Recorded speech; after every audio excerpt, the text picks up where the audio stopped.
We got our power cord today. So now we get to be on the computer again. She went to the doctor today for her 6-month checkup and got her shot. She just cried for about a minute and she was okay. So she cried and I picked her up and she was fine, and then she looked at the nurse, gave her a mean look, and screamed at her, so it's pretty funny.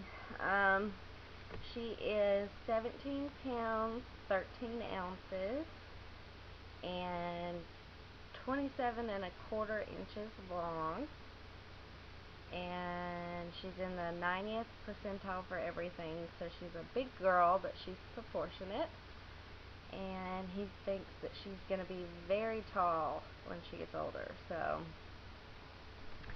yay!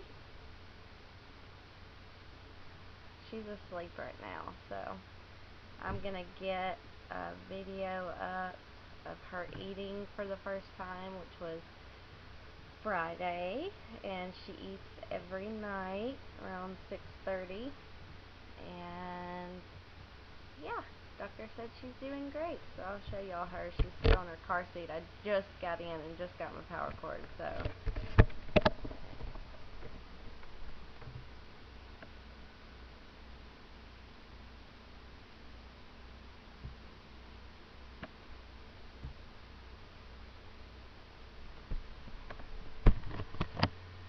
but yeah, we'll make a video here in a little while.